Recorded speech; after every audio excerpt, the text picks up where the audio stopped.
I'm Dr. Marc Reynolds, and I'm a voice teacher, performance coach, and stage director. Today I'm going to be reacting to Ailee's performance of Beautiful Goodbye and Mind Your Own Business. The question of the day today is, what's the giveaway that the singer is professional or the singer's amateur? I'd love to hear what you have to say. Comment down below. Here we go.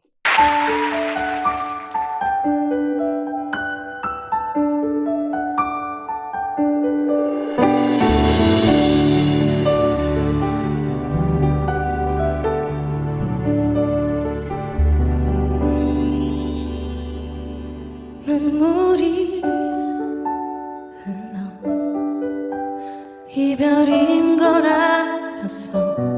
힘없이 돌아서도 너의 뒷모습을 바라보며 나만큼 너도 슬프다는 걸 알아. 하지만 견뎌야 해. 추억이 아름다도록 그 짧았던 만남도 슬픈 우리의 사랑도 이제 눈물로 지워야 할 상처뿐인데 내 마음 깊은 곳에 언제나 나를 남겨둘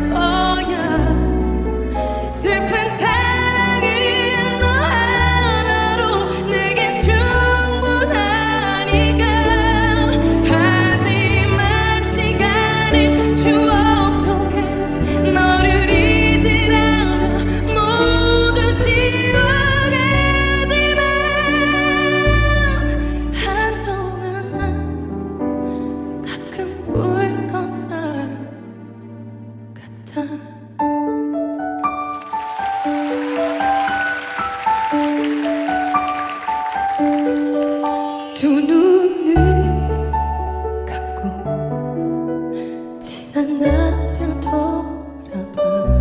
그 속에 너와 나의 숨겨둔 사랑이 있어. 언제나 나는 너의 마음속에서 느낄 수 있을 거야. 추억에 가려진 채로 긴 이별의 나에게 널 잊으려 하지만 슬픈 사랑은 눈물 속에 널 보고 있어. 내 마음 깊은 곳에 언제나 너를 슬픈 사랑은 너 하나로 내겐 충분하니까. 하지만 시간은 추억 속에 너를 잊으려고 모두 지워가지만 한동안 난 가끔 울 것만 같아.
괜찮아, 너 없이 넌 나 견뎌.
Okay, that was awesome.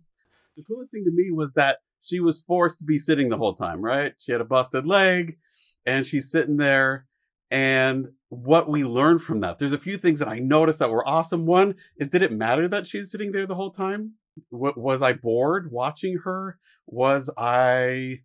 Did it get old? Was she less effective? No, I don't think so. What she was doing with her face and with her body, her sincerity, her ability to communicate and still reach out to us. And obviously, her singing seemed to not be affected at all. She was singing really great. To be able to do that all sitting shows us a lot, not just about her showmanship, but also what we as performers should be focusing on and what audiences care about. What the audiences are looking most at are your face, your eyes, your reaction there, and then to make sure that your body movements and reactions are matching. She's sitting in a chair, which is a totally normal thing to do, and we're totally fine watching someone not move around with their feet. One of the things that I see most young performers want to do right away is move their feet a lot. Is that a bad thing? Not if it's connected to the story and the communication and isn't a logistical problem with what's going on stage, but that's not where it should start. So let's talk about our points that we want to talk about today. Number one is our vocal point that we want to talk about, which is we want to talk about posture and how that influences the voice. Because her sitting in one place the whole time really shows us what posture she uses as a home base. Is that really fair? Can we talk about that? Because that's most of the time when she's singing, she's standing. And so is it fair to use her sitting position? I think it is, because you'll notice she has a chair that has a little bit of a back. She could lean back and her posture could go down, but she's not. She's sitting in a way that's really lining up her voice well. So let's talk about what we're seeing here. First, here as we're sitting, you'll notice that she's not sitting back in her seat. She's not slumped. She's not collapsing her shoulders forward. She's not collapsing her rib cage down over her stomach. She's keeping things nice and open and supported. The other thing you'll notice here is where this little ear nub is. And if you were to go down your shoulder and go squishy, squishy, squishy, there's a bone here, a little bump of a bone. You want these two lined up over each other, right? So you'll notice if you try to do it, it's probably going to feel like you're showing me a double chin, right? But if we line up the rest of the body, those will naturally go back into place. What that does is it lines up this vocal tract here and keeps it nice and lined up so it can work efficiently. The next thing that we do is if we were to take a bisection of the body here and look from a bird's eye view down, we're going to see a oval. That oval we want to be parallel to the ground. So if I lean forward, you'll notice that this oval leans forward too. If I lean back, it tilts back. I want it nice and parallel with the ground. Same thing if I do this at the bottom of my rib cage and bisect, I want it parallel to the ground and the circle above it. Same thing with the hips down below, right at the top of the natural hip there. We want that parallel with the ground and the circles above it. Same with our knees, our ankles. If you'll do that, you'll realize that all of a sudden that breath drops to a really gorgeous place. This neck lines up like it should, so it vocalizes really well. And we get a gorgeous sound. Does that mean we can't move around from that position? No, we can, but it's the most healthy and optimal place to have our home base be. What's cool here in watching her is her posture is stellar.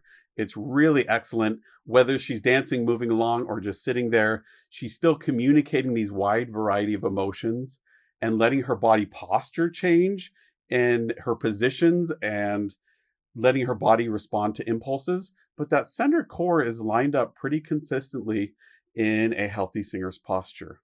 Most singers prefer to be standing because it's easier to get that posture there. It takes a lot of work to be sitting and balancing there on the chair, and a lot of deliberate effort. She, again, does an excellent job here, adjusting her body, giving us all kinds of different positions and shapes and gestures and moods with keeping that lined up. Very cool. The second element I want to talk about here is related to what I was talking about at the very beginning of my commentary and analysis. And that is the idea that we don't have to move with our feet to be interesting and engaging to an audience. What they care about most is a person being genuine, being authentic. The order of priority there that an audience is looking at is first the eyes and the muscles around the eyes and what they're doing, then our face, our breath, our neck and shoulders, our hands, our torso, our stomach, our leg positions, and then actually moving with our legs. This cycle of gestures follows normal human behavior and cues us into if things are working well, working efficiently, and if they're relaxed and communicating in a way that's non-stressed. 나를 남겨둘 거야 슬픈 사랑은 너 하나로 내겐 충분하니까. That is a normal way of human communication. As soon as we bypass that and say all of a sudden the feet become super active before the eyes and face do, well, then that kind of gives away the lie. It says that something's wrong. There's some kind of stress. Imagine someone's really nervous. Maybe they're staying really still up top, but their feet are getting really fidgety.